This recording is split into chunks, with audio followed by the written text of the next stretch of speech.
This episode is brought to you by our presenting sponsor, Pizant Building Products. Pizant Building Products has been providing contractors and builders with the supplies necessary to complete their jobs since 1964. They have built a reputation of honest, helpful, and quality service, serving the HRM for the last 58 years, now with 7 locations in Nova Scotia and 1 in New Brunswick. Our team at Atlantic Construction Podcast is extremely excited to announce our new co-branded partner, Procore. Procore is the global leader in construction management software. We'll be conducting several podcast episodes with Procore users and construction companies across the country in 2023, among many other things. Stay tuned. We're excited. Okay, welcome back to the Atlantic Construction Podcast. We have a guest today from New Brunswick. He's here in the studio with us. It's Jeff Leblanc, owner of Radon Repair. Jeff, good to have you with us today. Thanks for doing this. Yeah, thanks for having me here. Pretty excited to be here. It's my first podcast, so I'm excited to break the seal. Absolutely, man. Yeah. We're happy to be your first, and you're in the city this week for a few different things, a few meetings, but you're at an event locally. Is that right? Yes, most definitely. Yeah, so I'm entrepreneurial. I have a few different businesses, and I was in town for the Atlantic Building Supplies Dealer Association meetings. And Expo, so it's right. And they held that, was that at the Nova Center or? Yes, the new convention I don't know what center. it's called. The new convention center. Yeah, exactly. No, that's right. The Nova Center. Yeah, we were stayed at the Sutton Place Hotel. Beautiful spot, and great spot. I think there was last night for dinner. There was 750 people. Wow. It's a big event. Yeah. What was on the menu? It was a good steak. I bet. It was a good steak. Yeah. Awesome, man. That sounds good. There was a bar open too. Okay. Right. You remember correctly. Right, yeah. Oh, that's great, man. I know we were chatting before we went on air here, and you've got some different business interests. Today, we're going to talk about Radon and your company based in New Brunswick. You're working in the residential and commercial. You're helping people out in PEI in Nova Scotia. With this issue of radon that is, I think, becoming more evident, but not necessarily on everyone's radar yet. Yeah, for sure. That's the exciting thing about radon. I'm able to educate and teach people about it at the same time. So it's fun. 6 years ago, I didn't know anything about radon, right? So I've gone through that learning curve already, and now I'm able to share some of that information with the public. So yeah, good for you. We like to kind of start with giving a little bit of context, maybe kind of explain for our listeners, like, what was it 6 years ago or prior to that kind of made you kind of pivot into this? Was there a certain experience? Was it just an opportunity that came about? You mentioned you're entrepreneurial, that's obvious, but kind of what made you want to tackle this specific service? Yeah, great question. It was interesting. Like I said, I didn't know anything about it 6 or 7 years ago. I guess it's 7 years ago. I had a home inspection business. So I was a home inspector and happened to be down in the States at a conference for home inspections. And I'm walking around the conference booth, the booths, and every second booth had something to do with radon. And I have a science degree, right? So I know what radon is. I know it's number 86, and I know where it is. Where's your degree from? UNB. Okay, so you're a UNB grad. Yeah, UNB grad. In engineering? Or? Science. Okay. Science with a major in math. Wow. I'm a math geek. Wow. Yeah, and a minor in French linguistics. I'm a little bit different. You got both sides of the brain covered there. Yeah. The language and the math. Yeah, the only one to graduate from UNB in '97 with a bachelor in science with a major in math. Wow. Yeah. And so are you bilingual then? Yeah, 100%. Okay, so that doesn't hurt for sales. No, it's very good. Yeah. Especially in New Brunswick, lots of French. I'm in Moncton. I'm a Leblanc, so there you go. I had to learn it. My parents can't speak French. Hey, and I'm an Arsenault, and unfortunately, I didn't go to French immersion, and I wish I was bilingual. Yeah. Je ne sais pas français. Yeah, moi je parle deux là. Je suis complètement bilingue. Yeah, so it's I'm at the conference and I'm walking around the booths and everyone's talking about radon every second booth. Why are you talking about radon, right? And they explained to me, short form, what radon was and why there was a problem. And I thought, okay, well, obviously it's not a problem at home, or I'd know about it, right? So I went home, started Googling, and get on the machine and realized that New Brunswick has the highest levels of radon in the whole country. Okay, so can I stop you right there and ask, what's the reason for that? Like, why does New Brunswick have higher levels of radon? Because for our listeners who don't know about radon, you're going to be able to explain this better than me, but it's from uranium in the soil and the rock. Yeah. And so something about those particles in New Brunswick Yes. it's more present. It's more. It's a geological problem. Okay. It's not. It has nothing to do with any of us. It's always been there.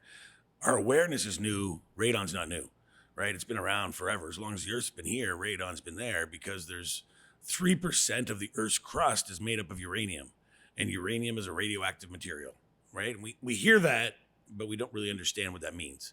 So radioactive materials go through a decay process. So they break down and they shoot off other materials. They break down from a rock and they could form gas or a metal or whatever, right? So that they change. And when uranium breaks down, one of the byproducts is radon gas. It's this noble gas. So it's just floating around in the crust, hanging out. It comes up outside on the sidewalks, wherever we're at, there's radon, but it's diluted with fresh air. So it's radioactive gas. It's a radioactive gas that's... It clings to the dust in your house if it enters through the cracks in the foundation and through different penetrations in the... Yeah, and that's exactly. I love where you're throwing this stuff out because that's kind of that knowledge that's out there, right? You're right and you're wrong at the same time. Okay, good. So that's radon is a natural gas. So when you look at a radioactive material, it breaks down, starts at uranium, and then it keeps breaking down. After radon, it goes to small little metals like polonium and bismuth, right? Those are the ones that stick on the dust. Radon doesn't stick to the dust. Radon is a gas. It just floats around. It's noble. It's not sticky. So it'll float around. You breathe it in and actually breathe it out. Radon's not the problem, to be honest. It's the polonium and bismuth that radon breaks down to that's the problem. Because you breathe radon in, it won't stick to your lungs. Typically, it'll breathe back out. But when radon breaks down, it forms polonium and bismuth, small little molecules, and they're sticky. So is bismuth the variable they're using for the amount per cubic meter present in your home that's supposed to be within? They're looking acceptable? at the breakdown of radon. Okay. They are looking at the disintegrations of radon per meter cubed, right? That's what becquerels are. It's how many disintegrations happen in a meter cubed. So they're looking at that, but what happens next after the disintegration is it forms another product. Like radon was formed from uranium, radon then forms polonium, bismuth, these little tiny little pieces of metal that will be floating around, and they stick on the dust. When you breathe them in, they could get lodged in your lung. And when they go through their breakdown, they actually cause the cancer. They're the ones that hit your cells and damage that cell. But typically radon, you'll breathe it in and breathe it out. It's kind of funny. We talk about radon, but Right. radon's not. It's the source. It's more just the labeling that it's been given. Exactly right. The yeah. terminology. It's way sexier to say than polonium. Yeah, it is actually. It is. Yeah. Radon. Yeah, exactly. So, again, for context for our listeners, and Yeah. you correct me if I'm wrong. So I'll try and come at this from someone, which I am, that doesn't know very much about radon, and the fact that it's becoming more and more evident that it's an issue compared to maybe like say asbestos pre-1980s. Hey, this substance, this hazardous material is present. Yeah. All of a sudden, the World Health Organization or some other governing body is saying like this is causing cancer. Right. It's an issue, and then from that point on, it becomes a huge thing. Everyone's aware of it 20 years later. Right. So this same kind of scenario happened with radon, say 10 years ago, say 6 years ago when you heard about it. It's becoming there's not maybe enough awareness or a lot, which is definitely part of your motive, but it's the second leading cause of lung cancer after smoking, and according to the World Health Organization, right? So is there a certain point there where a governing body in the health sector sort of like came out with this data, and said like, hey, we need to put a stop to this? And I'll tell you what I know about the past, I guess. But like I said, 7 years ago, I was introduced. So prior to that, my knowledge is just based on hearsay. Okay. But what happened was about 25 years ago or so, the Americans, our friends to the South, they started their organization for radon. So they knew about it and were watching this. So they have their CARST, it's called, American Association of Radon Scientists and Technologists. Don't quote me, it's 25 years old, something like that. In Canada, our association's only 12. I think it's our 12th conference next month. So we're only 12 years old, so we're a lot younger. And is that the CARST? Exactly right. Yeah. Canadian Association Radon Scientists and Technologists. Yes. Yeah, exactly. So it's only been around for 12 years. So our knowledge here is not as old, I guess, right? We don't have as much history with radon. Canada has done some awesome things with radon as far as the way we fix radon. We're kind of ahead of a lot of places in the ways we fix it because we diagnose and optimize systems. We put a lot of science behind our repair instead of just fixing a system. So there's some kind of cool differences that way, and we're being looked at, but we're kind of the newest team in the game, I guess. So when I was down, that's why I learned about it in the States. I'm down there and in the States and I hear about it. I come back and I'm doing research and you ask, well, why is it there? Why is New Brunswick higher? Why are we higher? There's lots in Nova Scotia as well. I talk about New Brunswick because I live there and I'm certainly more familiar with their radon levels, but across the country, New Brunswick is highest. I believe Saskatchewan is the next one. And that's an estimated percentage of houses that are above the action level. That's why I say they're high. Okay? Right. And so if it's above the action level, what's the exposure time? What's the risk that's involved there? If a homeowner's listening, right, or someone who's responsible for a school, right, with hundreds of kids running around, is it a longevity thing? Is if exactly it's not caught and then you're exposed to it for years and years or however? Yeah, and I'm certainly not the doctor or the researcher, right? But it's long-term exposure. So it's all about long-term exposure. The longer you're exposed to it, the more chances you have, right? So it just increases your risk level. So we're in the risk management business of radon. We're helping people avoid lung cancer risks. That's what we do. I can't go in and say I'm going to cure your lung cancer, but I can avoid you from being exposed to the risk, I guess. Yes. So it is long-term exposure. How long? It's a numbers game, right? So every time you breathe in radon or radon progeny or daughters in and out, you're taking that risk of having one that lodges and then causes lung cancer. So it could take years or it could take days. I guess it's a risk thing. So yeah. And so would it be like reasonable to?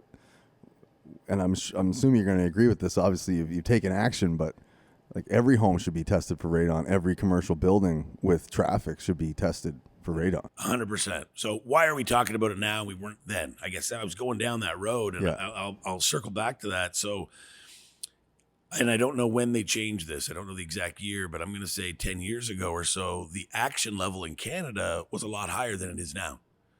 All right. So that I don't want to say safe level because it's an action level. There's no level of radon that's safe. And Health Canada says that on their website. Like, you don't want any radon if you can, but it doesn't exist. There's radon outside. So there's always some level of radon, but no level is safe.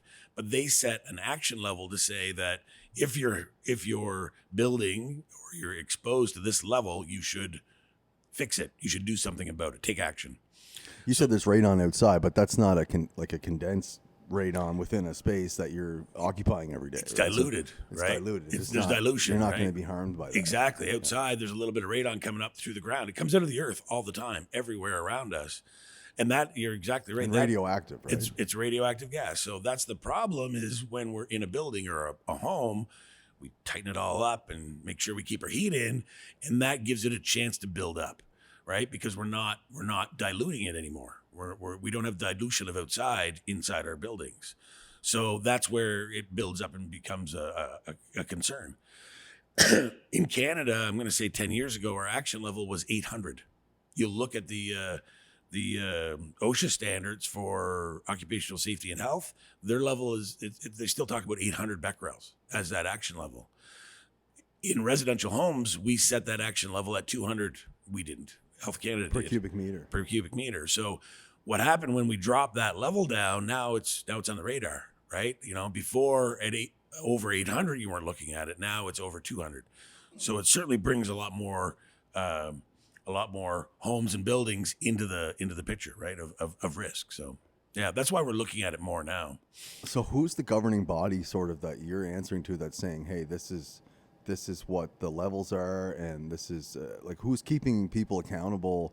Say, let me shift that. Who's keeping people accountable on the commercial side as building owners, as building operators, to have their building tested for radon and have it removed if it's a problem? Is there accountability? There's not yet, not a lot, because that standard is high. It's still at 800 right now. You know, there's talk about that changing, and we know it's going to change in the future. In the near future, it's going to change.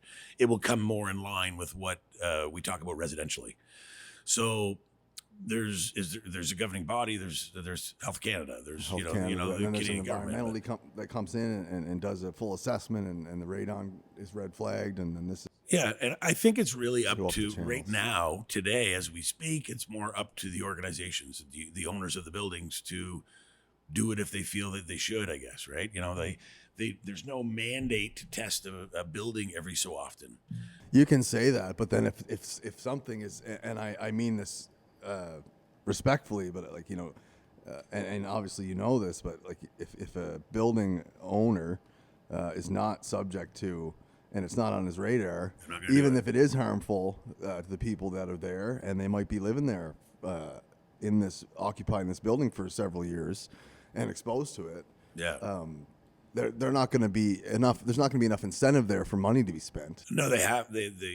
You're exactly right, and we're trying to. And that's not to diminish a developer at or all. an owner. Not at all. You know, No, that's the way the world works. Exactly. It's how it is, right? And we all know that. And we're trying to educate and get people on side without having the backbone or the teeth to say you have to, right? So that's which you're saying is going to happen soon. Yeah, than later. most definitely. Yeah, Yeah. It's coming, right? It's just it's that growth of our awareness, right? So it takes time to get to that point. Yeah, and so the where analogy stages. from earlier, comparing it to the same sort of like late 70s and 80s when asbestos kind of went through the same thing. This is very similar. Yeah. It's certainly a different type of problem. It's not in our building products, right? It's not in the products. It's not in It's the in products. the dust. It's in. I shouldn't say in that. the air. It can be in the products. It can be in the products. It's Yeah. not like in the concrete. In the In building materials, you can, depending on what the raw materials were used from, right? So, I've heard right, of so like aggregates. exactly. Yeah. It's in 3% of the Earth's crust, so it's in some rocks and stuff that you're gonna mine and take out. There's been talk Could about be in gypsum.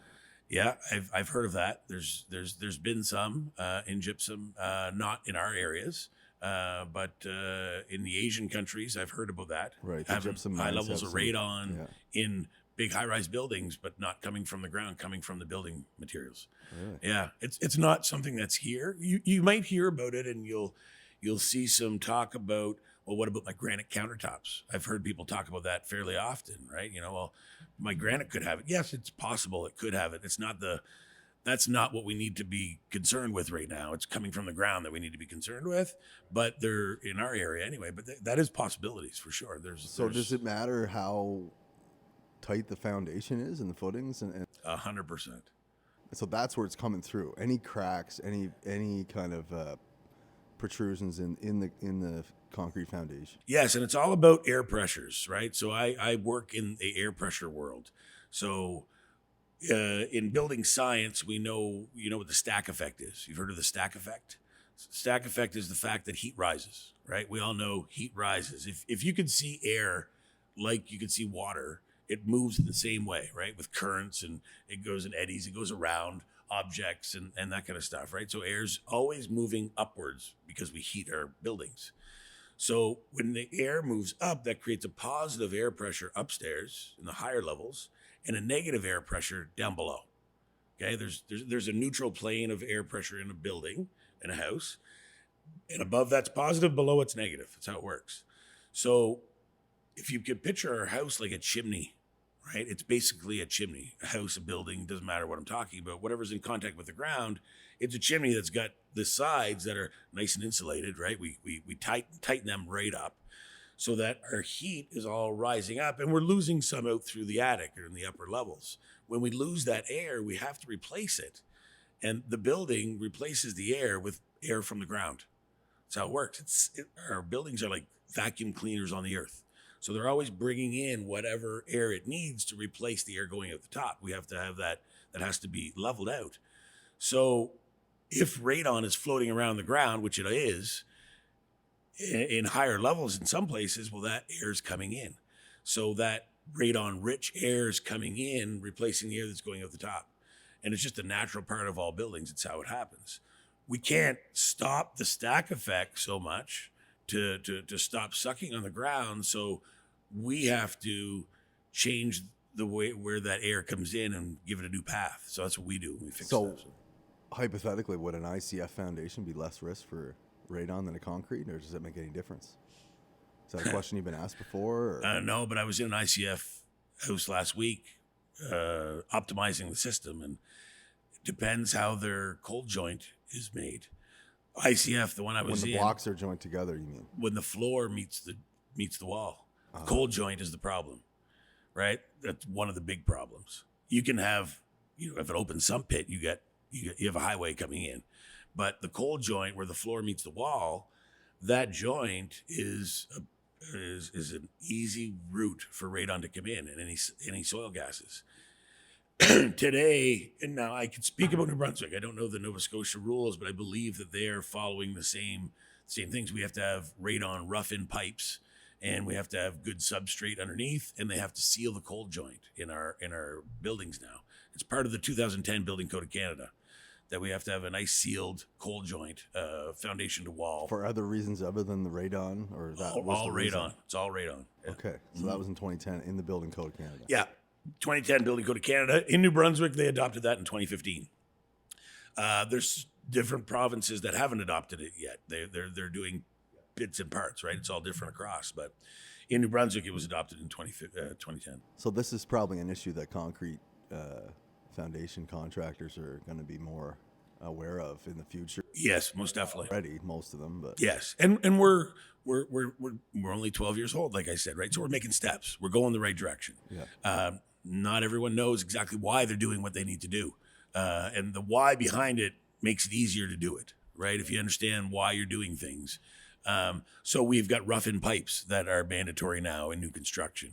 So they're supposed to put collector pipes underneath the floor, across the footings, and collect air from all of the foundation zones. Oh, collect more of that air and have it released outside of the internal space. Well, they don't release it. They collect. It's supposed to be pipes to collect, and then it comes up and it's a stub pipe. It's a rough-in. So if the levels are high and they test after they move in, then they call someone like me, a professional, and we hook onto that pipe. Oh, they stub it, and it's for that reason. It's radon ready. Okay. Right? It's a rough-in. It's nothing fixed yet. Okay, but you need that in place in order to solve the problem, or can you solve the problem with when that's not in place? There's lots of houses that are already built. Yeah, and I fix them. Obviously you can. So yeah, we can. But it costs more and takes more work. And yeah, it's a tougher grind to get there sometimes because of the substrate, right? So when I go into a house or a building like this building, we don't know what's underneath the floor, right? But I got to work under the floor. I need to get airflow moving under that floor, because is the radon coming in that corner or this corner or this corner? I don't know for sure, right? I know it's coming in somewhere, so I need to get that air moving under the floor to my pipes and my fan. So I need to cross footing sections, right? So if you've got footings under your slab, sub-slab, footing compartments will stop airflow moving sometimes, right? So if you got a square footing and you have gravel in the middle, but I don't have my suction in there, I'm not getting any airflow there, right? So when I've got to get in early days when they're setting things up and they're doing the footings, and I need sleeves of the footings, and I need to put some pipes in the aggregate that they're going to put sub-slab, substrate, and get my pipes in there to collect air. Like you said, is that the way to fix it? Yes, it's the way that we should move forward, but I don't have that luxury in all the homes that already exist. I can't get in and cross the footings and that Most stuff. of the homes that already exist, you wouldn't have that. Not at all. Absolutely so that would not. be only in the last 5 years locally. That's Yes. So the concrete contractor, the footings are going down. They're placing some of these rough-ins in. Typically, it's the plumbers. A lot of time, it's the plumbers. Okay, it's part of the plumbing scope then. Well, it by default, the plumbers are there digging in the gravel and putting their pipes in, and this is a pipe, so it's an easy it's an easy it's transition. one of Hey, them plumber, scope overlap things, you know. put that pipe in there, right? We need the radon pipe in, right? Well, what's that for? Well, I'll just put it in, right? So it's good. Unless the site super says, I don't think we allowed for that, but Exactly. Yeah. No, I understand. And the plumber's charging for it for sure. Yeah. Right. That's an add-on for sure. Right. Well, we want me to put another fixture in. I'm going to charge you for it. Right. And the reason the plumber's doing it is because there's not enough radon guys out there, and they're not out there talking about it yet. Right. So I've started doing that locally in the Moncton area with residentially to start. Okay. With home builders. So last year. We did rough-ins for all of Momar Homes. They're a home builder in Moncton, Okay. A big builder as well. And good on them for, seeing a problem and at least taking a step to do. Really something hats about off that. to them, because I didn't only put the rough-in in. I put an active system in every house they built. So I put Explain pipes. that. Yeah. So the rough-in is that pipe that is just there so that it's Yep, so you can ready hook up for me to to it. hook on. Yeah. Right. The active system, I connect my pipes to it and a fan, an inline fan. The full release. And vent it outside. So it's an active subslab depressurization system. Okay. So we put that in every house they built So last if you year. put that in a house, that means that if radon's present, it's going to go outside anyway. fixed. It's never going to be a problem. Exactly. I can guarantee safe levels of radon when I put a system in every Okay. time. Good segue into testing. You sell some testing gear. Yeah. Is it reasonable for a homeowner to think, hey, I can just go buy this testing gear and test it myself, just like I'll test my water. Like that happens, and that's 100%. okay. Yeah. And they should. Yes. And it's the easiest way. And so you sell it, but they can also get it at any hardware store, can they not? Yeah. So I only sell it to make it accessible. Yeah, I don't. It's just I part like of your it. offering, right? Just Yeah. Yeah. but They're very, very easy it's not to do. like Right? it's a money maker for you. Not at all. Absolutely not. I'd rather sell them at cost. Right. It's not. You can test your own home for $40, $50. Yeah, It's not expensive. without being a professional, without You being don't licensed. have to know what you're doing. It's when you have higher levels and you need to do something about it. You got to call someone in, like yourself. The fix. Yeah, the fix it's complicated. I feel it's not complicated because I've been studying for 7 years, but it is complicated because you're dealing with air pressures, right? So there's some people that do it themselves, and that hats off to them, right? But there's warnings that I have on that, in that you can cause other problems by trying to fix your radon problem. Like what? Depressurization in the house. You can depressurize your home. You can, like Tim Allen says, you put the biggest fan in, right? You put the Binford 3000 fan in, and you can suck as much air as you want under that floor and spit it outside. You're going to fix your radon problem, but you could cause other issues with energy penalties or depressurization. When you have combustibles in the home, like you got a wood stove, well, now you're sucking so much air out of the house with a big fan that you can depressurize that house, and you can blow out pilot lights and natural gas appliances, that kind of stuff. So there's issues that you can cause by fixing it, because we're dealing with this depressurization and pressurization of the home. Okay. Yeah, and that's really what. Remember, I said earlier that Canadians, we've kind of come a long way. We started late, but we're ahead of the game in some ways. Mm-hmm. I was in Kansas 2 weeks ago. I was invited down to take an advanced diagnostic and optimizing radon mitigation course by Kansas State University. And Bruce Sneed is one of the instructors there. He's been in the radon world since 1988, he told me. I had a great chat with him. Sounds like he's an early adopter. Big time. Yeah, like the grandfather of radon in the States, the right? Godfather. The Godfather. Yeah, exactly. There's 2 or 3 of the guys that got around. Gino. They wrote the codes, right? The book. Yeah. So it was very interesting that I don't know where I was going with that one with Bruce. Well, you were talking about the optimization. Yeah. Yes. So in Canada, we are mandated when we fix a home to take air pressure differentials and fix it properly, like to really dial it in, so that we're only offsetting the stack effect and we're not causing an energy penalty. In the States, they don't do that. They drill a hole, put a fan pipes, and then they fix it, which I'm not faulting them. They're so much ahead of us in time that they didn't know enough to kind of do it a little bit differently. So now they're teaching their guys. We went down there. It was really interesting. So we were the only Canadians in the room, about 25, at the Fan Tech Do you have location. Tim Hortons coffee with you? No. Maple syrup and a leaf shirt. Yeah, Exactly. Oh yeah. They like all that stuff. They commented on the way I speak quite a bit. Oh, actually. did they? Yeah. My abouts and my Yankees. A's and yeah. No, but that's But- interesting that you're the only Canadians there, and just Well, the and we experience do, of the way they you were do teaching things these differently. guys that have been radon mitigators for 20 years down there how to diagnose and really design the system properly, which is what we do every day. They don't. For them, it's like an optional deal. And for us, it's mandatory. So it was kind of interesting. We learned some stuff from them. I'm not saying that we went down there and just, talked about what we do every day, but they really focus on the install, which has put downward pressure on their pricing on their installs because it's not engineered. It's not designed. It's just a system install. Our prices on our radon mitigations are probably 5 times higher than theirs in Canada because of what we do first. I go into a house. Someone calls me and says, "How much to fix my house?" Okay, I got radon levels. I tested my house; it's high. How much is it going to cost? So is it anywhere from $2,000 to $8,000? Is like that? Is that Sure. kind of- That's a good range, and that's my answer. I don't know yet. I need to go in and diagnose the house and figure out what pressures I'm dealing with and where is it coming from? Where can I exhaust it? Where can I put my pipes? They don't want it in the middle of their family room, right? No one wants that. It's a 4-inch PVC pipe with a fan. I think they're pretty sexy, but no one else does. The fans, you mean? Yeah, the whole system, right? I like Of course them. you do. You're making money. Yeah, well, they're awesome, right? And we do a good job, and it looks nice and straight. But the people don't want that in their family room when they're trying to watch the 50-inch TV. Right. But So- it's not because of a noise factor or anything like that. No, there's some noises, but not much. You can minimize that for sure. But it's It's just not like it's running all the time. 24 hours a day. It runs all the time, Yeah. Indefinitely. forever. It's a system of the house. That is sexy. Yeah, it is. It is. But you don't want it in the living room. So No. we put it in the mechanical room. And they're in the corner of a house typically, right? You're front, back, in the basement, one of the corners of the house. You have your mechanical room. The rest of it, we want to finish it, right? And live in it. So I want to put my pipe in there. But if you picture a rectangle of a basement footprint and I'm going in one corner, do I get airflow in the diagonal corner way over here?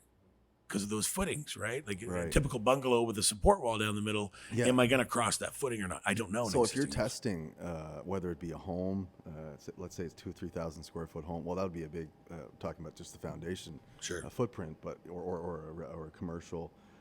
Is it like every 1,000 square feet you're testing maybe 6 different areas? Is it 10? Is it like how many different areas of the airflow do you need to test to be sure? That's a great question. And there's different regulations for residential and commercial, right? So residentially, we say to test the lowest lived-in area that's occupied for more than 4 hours a day. Okay, so you're not going to test the furnace room. No, it's going But to be you will higher test- in there as a you will radon test mitigator. If there's a living room in the basement, that's where you're going. Perfect. A bedroom, a living room, that's the perfect spot to test. Yeah. My rule of thumb when I go into a property. Or a man cave. Yeah, exactly. Yeah. I was just off on a tangent. You're dreaming about that, man. Yeah. Yeah. So when I go into a home, I'll typically, it's all about conversations with the homeowner, right? Like, what do you plan to do in this basement? Maybe they just moved in and they're going to finish a family room. You don't know, right? So I'll usually inform my clients that they should test in the finishable space if they plan to finish that space, or maybe they go down and work out in the gym in an unfinished room and they lift some weights down there. Well, then that's where you want to test. As a radon mitigator and getting paid to fix it, the sump pit's the best spot to test because that's the highest levels, but that's not reality. Well, that's the biggest hole. That's the biggest Of area in the course, right? foundation. So it's going to be where higher down there's there, no- right? So that radon stays kind of low. But we usually tell people we always tell people to test where they're breathing, right? So you test at breathing height. You test in that lowest lived-in area. If Okay. you have a crawl space, you're not going to put in the crawl space down below because no one lives down there, right? Hopefully not. Hopefully, you got other issues if someone's living down there, right? unless you're, Yeah. unless you're one of those, Yeah. psychopaths. I mean, Well, we don't get into that. radon's We don't at get into least that. radon's at least your problem. It's not on my checklist, right? It's not on my checklist. Yeah, for sure. So we don't test down there, but we'll test in that, finishable or livable space, I guess, right? So then they test down in that area, and this brings us into a neat conversation about how do you test and how long is it? I said it's Yeah. $40-$50, right? So the typical test, what Health Canada recommends is a long-term test. Okay. 90 days or more. 90 days or more. Exactly right. Yeah, you got that. You Did some read. You did that. Yeah, that's awesome. Nice. And the reason why, and the whys are. It's always easy to understand things if you understand the whys. When I tell people long term, like, well, yeah, I don't want to wait that long. Well, the reason why is when we talk about radioactivity, there's standards on your yearly radiation exposure, right? So we want to know how much radon or how much radiation you're exposed to every year. Well, the way to do that, the best test is 1 year. Now you know how much radiation you've been exposed to that year. So if you do shorter than that, well, now you're extrapolating the information, right? So you're taking this small little snapshot and expanding it out. Health Canada has said that Like 90 the sample days. size is smaller, right? Yeah, 90 days is that minimum number to be able to extrapolate to a year. So 90 days is the best option. Now, they also say that we should test during the winter season. And that's only because our windows and doors are closed. Our heat is on. That stack effect I talked about is at its peak, right? So we're heating the house. So That envelope is as tight. it's as tight as it's going to be in the winter, right? Like right now, everything's closed up, right? Hopefully. Yeah, exactly, yeah. And so that creates that chimney effect is the highest in the wintertime. So that's that natural draw of the house that you can't see is actually working in overtime in the wintertime. So you want to test during those months. Now, we always say typically, because there's the buildings and the houses that in the middle of summer with the air conditioning on and all the windows closed could be higher as well. Yeah. And we have seen that. There's some interesting anomalies, I guess. Right. But typically, that's why you'll see like most of the commercial places or government bodies that are testing will only test during the winter months. Okay. You can still test right now and go 3 months, as long as you're on that shoulder season, as long as your heat's on. That's kind of the rule of thumb.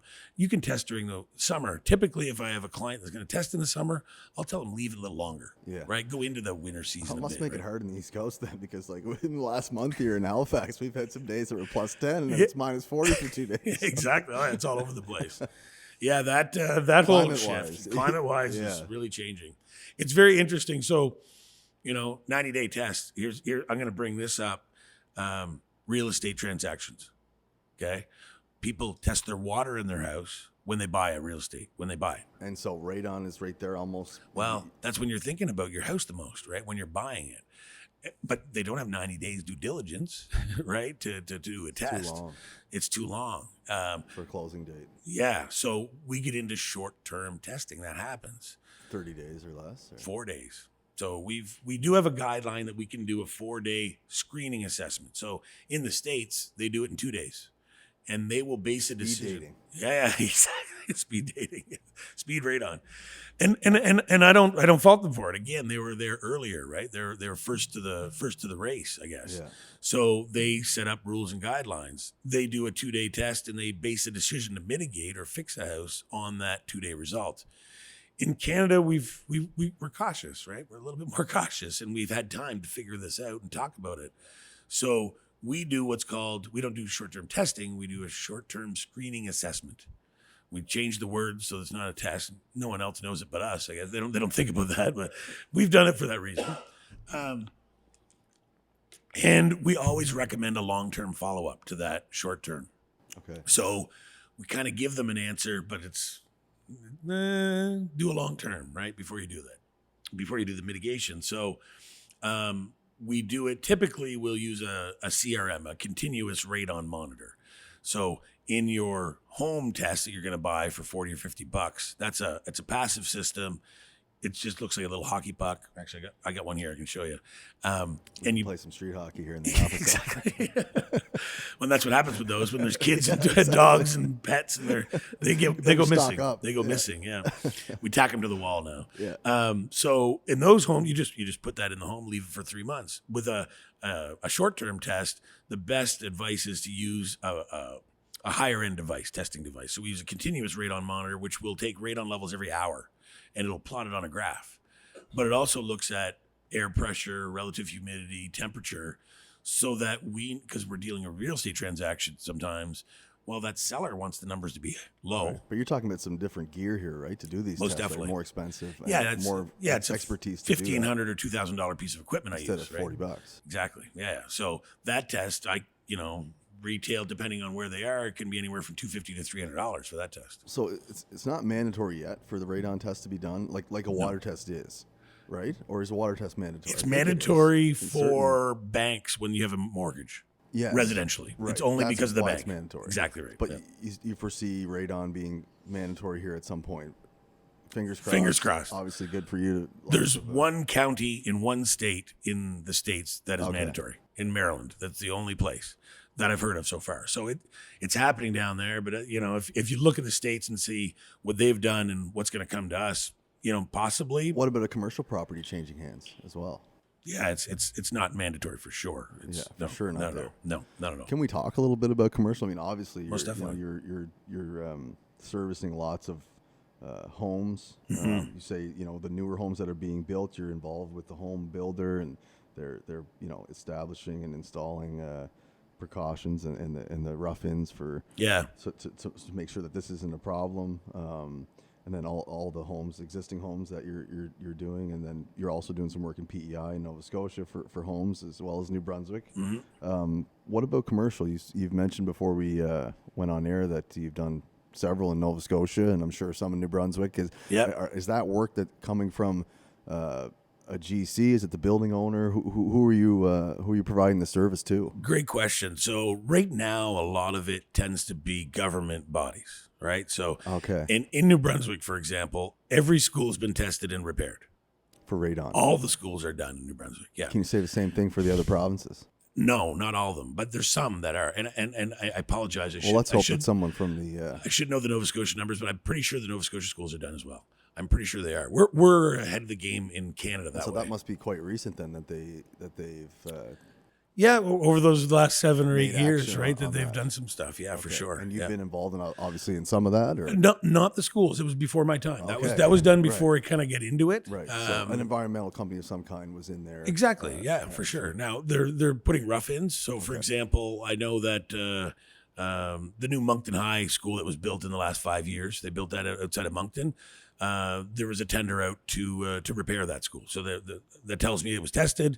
Levels were higher. They had the rough-in systems, like they cross the footings. They do that stuff in the engineer's drawings. Okay. When they built it, so that we can connect on and go up and vent it out. I didn't do that repair job. Another mitigator did.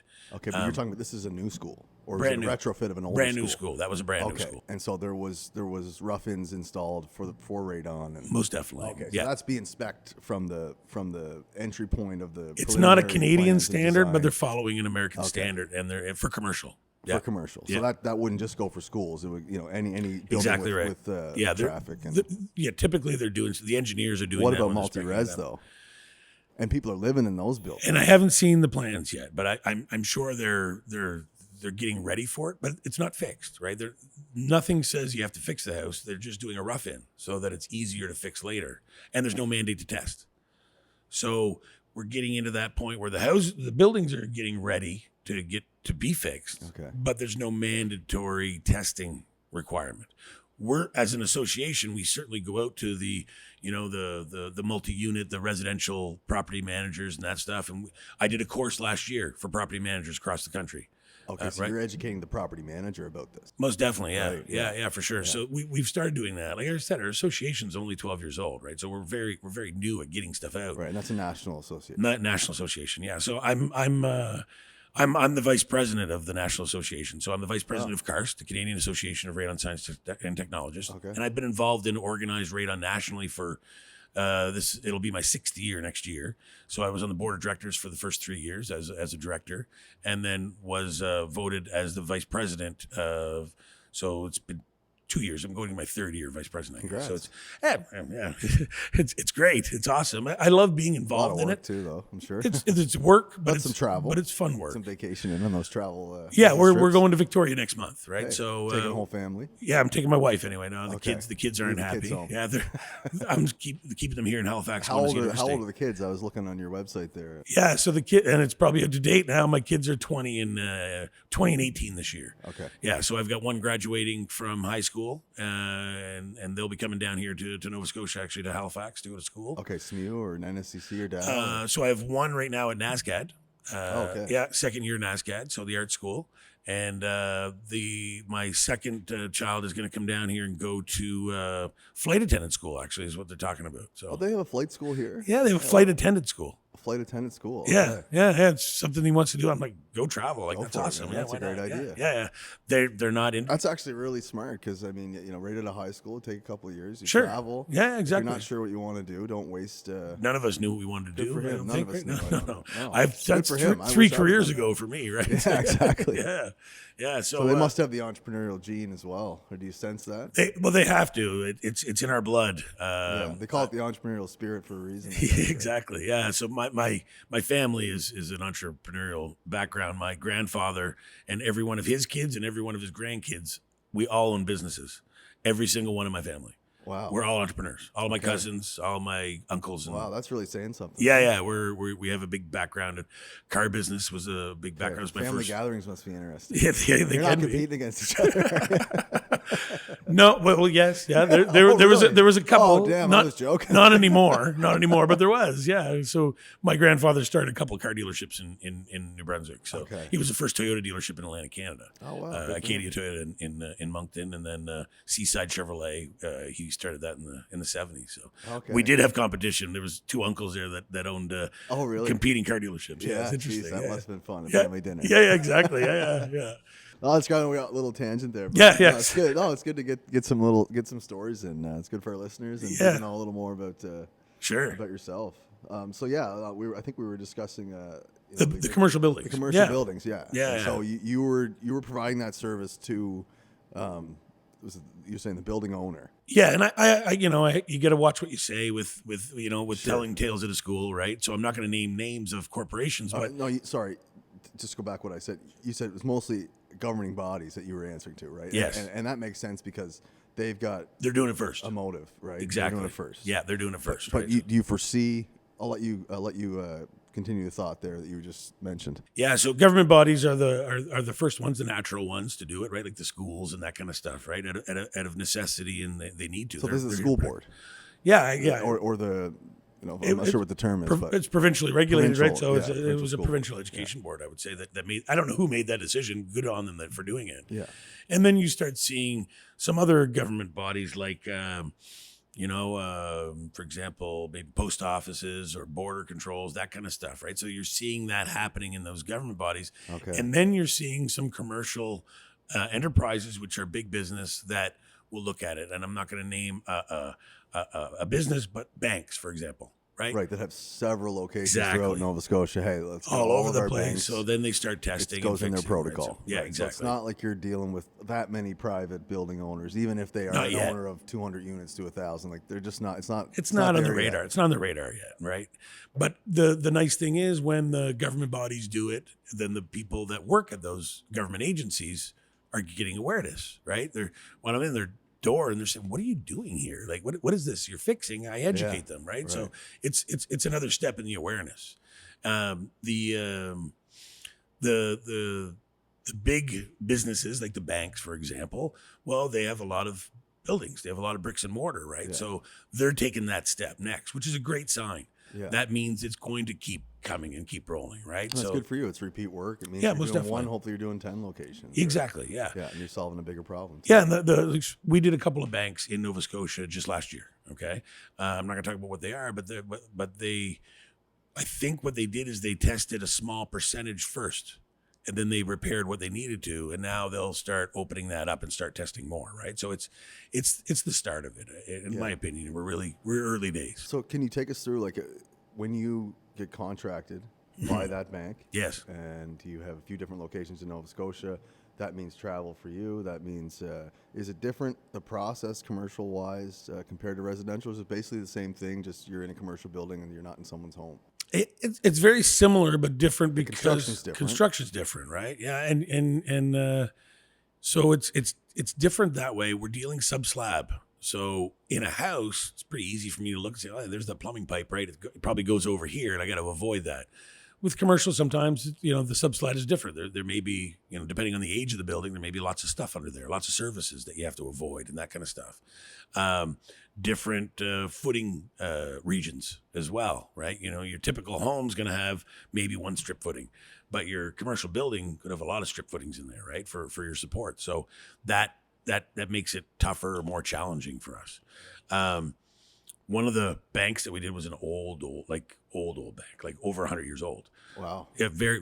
That was very. Was it heritage property? Yeah, I would say it would have been. Yeah. Okay. Yeah. Yeah. It was very interesting. The exterior wall was 36 inches that we had to core The through. wall assembly. Yeah. And was it all masonry or all concrete? It was all different. It's all different. Yeah. Probably had some It was newspaper everything, insulation in everything there. in with there. some Yeah, we had granite, seaweed. brick, stone, the whole works Wow. all the way through. It was very interesting. Pretty right? cool. Yeah, There's a lot of character in these old buildings. Oh, I my home inspection background. I love buildings, Oh, I right? bet, It's yeah. building porn. It's that was a cool one. Very, very, very interesting. There's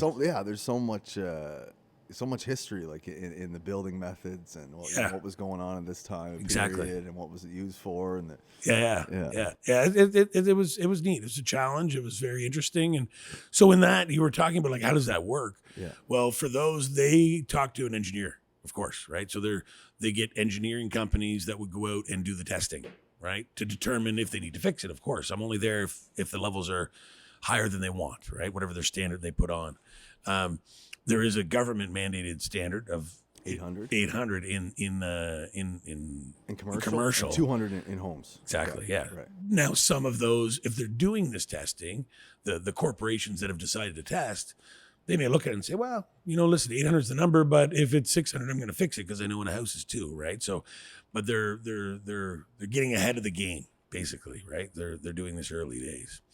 It's why we didn't talk about it a lot when it was 800 in houses 10 years ago. That was our level. So Yeah, and you just weren't going to find that many homes where it was over that. yeah, it's a small percentage over 800, right?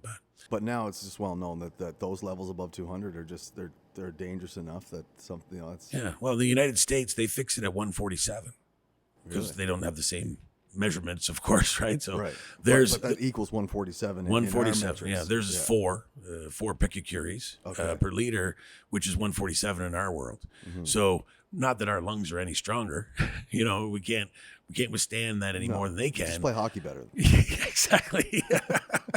That's it. Europe, there's some countries in Europe, they set their action level at 100.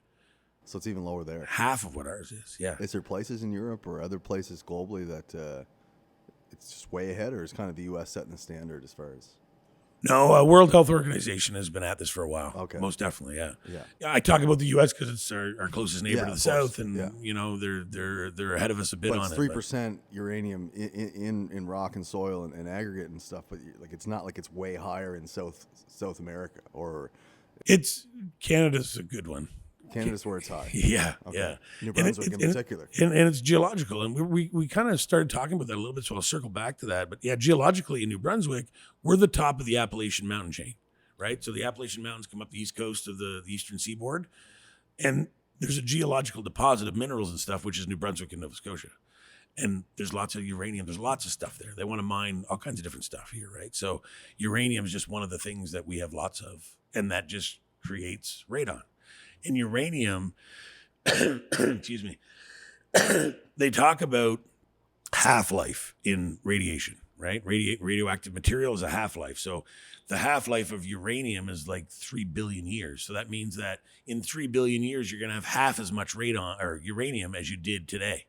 So it's not going away. It's going to be here longer than all of us. That's a long time. It's a long time. Yeah. Yeah. You look Why at do that they on the use clock. such a metric to explain this? Well, What's uranium. wrong with 100 years? Like, why 3 billion? That's half-life. It's half-life is what they talk about. Okay. Radon's half-life is 3.8 days. So every 3.8 days, half of the radon's gone. But uranium's But there's behind no it, just radon chugging coming. it, it's just Okay. producing it forever, right? Yeah. So that's why we want to test for longer term, because radon does this. It goes up and down, right? Like hour to hour, I can see if a home has higher levels of radon, I can see fluctuations of 200 or 300 becquerels from hour to hour. In real time. In real time. It does this. So the short-term test, you might see a small little part of the results. So if you have a low and you do a short-term test, it's artificially low. Maybe just low for those 4 days, right? Or 2 days. That's why we went to 4 instead of 2. So we get a little bit better of a picture. So the long-term kind of smooths that out, and you just get that average over the long term. That's why the government wants that 90-day test. Right. It's interesting with your background too in home inspection, building inspection. Mm-hmm. It sounds like with Radon Repair Inc. like you're doing work in the different provinces. We haven't talked about Newfoundland, but like you mentioned that there was nobody over there specializing in it. So obviously lots of opportunity and maybe more of a need to solve the problem there. But you're not just helping solve the problem with your business. You're educating people. You're on the board as vice president with the National Association. And do you have a team working with you with Radon Repair? Like, do you have a couple of do you have a Yeah. tell us a little bit about the company. So our company, it's been in it's been just not hibernation. It's not the word I'm trying to say. It's been percolating for 6 years for me, right? 'Cause I did focus on my other businesses for the last number of years because they were the busier ones. They were the child that needed the attention at the time, right? So that's where all the focus has been for me. But with the changes that happened last year with my inspection business, we're no longer offering those services. I've really put a lot of focus on radon, and it's. But I've always had one guy in radon. Okay, for the last 6 years. Yeah. Now we have 5. There's 5 of us that are at it all the time. My That's saying something though. Yeah, it's grown a lot. Yeah, and it's not done. It's going to keep growing for sure. We talked about Newfoundland. There's no one certified in Newfoundland. There's now no one certified on Prince Edward Island. There was one person, and they retired from their job, so they're not certified there anymore. So there's it's just that Newfoundland opportunity. It's just like it's the travel. It's business wise. I mean, like maybe set up an office over there. It's a bigger deal than just driving a few hours to PEI or New Brunswick. Right? Exactly. Yeah, PEI. I can be there in 45 minutes from Moncton, right? So it's easy. I haven't done any work in Newfoundland. I've certainly expressed my interest in going if there's someone over there that has high levels. You need to get 3 or 4 of them together to make it feasible for someone, right? Because the expense would be too high. But I am hearing from the board that there's someone that's maybe taking their courses right now from Newfoundland. So that's awesome. Okay. That's great. That's great. Great for the Newfoundlanders and great for Radon there as well, right? So we're as a board, we're going to support whoever wants to get into this and help out their area, right? So yeah. Prince Edward Island, I'm sure I don't know if there's anyone in training right now. We're certainly covering it. It's got Prince Edward Island on the Health Canada study from 2012. They did 14,000 houses in 2012, Health Canada, across the country. And that's where I don't just spit out my number and say New Brunswick's the worst. From those stats, that's where we get it from. Size, yeah, it's pretty decent. Yeah, 14,000 is not bad. But in New Brunswick on that stat, and I apologize, I don't have all of the provinces in my head. The New Brunswick stat was 24.8% of homes were above 200 on that stat, which is... Right, so 1/4 of the homes are above. Yeah, existing homes already. And that's because it's just in the ground, right? There's lots of uranium there. Yeah. So... I believe Saskatchewan was like 18, I think was the next one. I think it's 18%, something like that. So considerably higher than the second. Yeah, it is. Yeah. Now, you see those numbers, and then real life that we're seeing now, I've heard some high numbers coming out from out west, like high numbers in houses. I've experienced the highest level I've ever seen was 8,500 in a house. Right. Yeah, and no one knows. Can't be any in PEI with all that red dirt, is it? Oh my! Last week I was. Well, it's not uranium that makes it red. What is it? It's the. Is it iron? Iron ore. It's iron ore. Yeah, exactly. Yeah, but I played in the red dirt last week. Oh, we fixed 2 houses last week in PEI. Playing in the red dirt. I did that for 20 years. Still do it every time. Well, you can see my forearms here on this podcast. They're usually scratched up because I dig through the dirt. I thought that was from last night. No, they weren't that tough on me last night. We deal sub slab, but through a 5-inch hole. Okay. That's all we drill. Yeah. So you drill a 5-inch hole, and then you got to remove 10 gallons of dirt. Wow. Through the hole. You do it with your hand and your little tools and stuff, right? So we were digging in the red dirt, and it's because they didn't use much gravel under that house that I was in. I was in a house over in PEI. It was a 2-year-old house. Oh yeah. Only an inch of gravel in the substrate, and then native soil, and you're in the red dirt. So we're digging through all that stuff to create a void under the floor so that we can introduce suction and have a bigger suction pit. The bigger the pit, the better the airflow underneath. Okay. Right. So we're digging in dirt all the time. Yeah. So where do you see,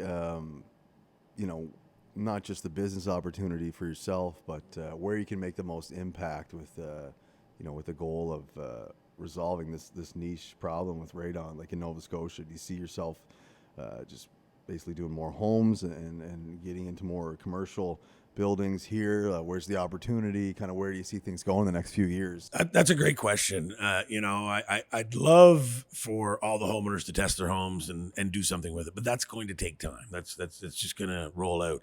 I think commercially is our best opportunity right now. Commercially is to get some of those those building owners on site to do the testing. It starts with them, because once they're doing it, like I said, and you go into that commercial zone, that creates the awareness for all the employees and all the people that live there, right? So they're all getting it. I believe that's where we need to go, and I think a big help in that direction would be reducing that OSHA standard from 800 to 200. That would make a big difference, right? Yeah, because like you said, they're not going to do it unless they have to. There's got to be a mandate there. And really, right? when you think about it, unless and I probably am missing some variables, there's more people at risk in these commercial buildings and more traffic and more areas where people are active for at least 4 hours. Yeah, right, most than definitely. a house.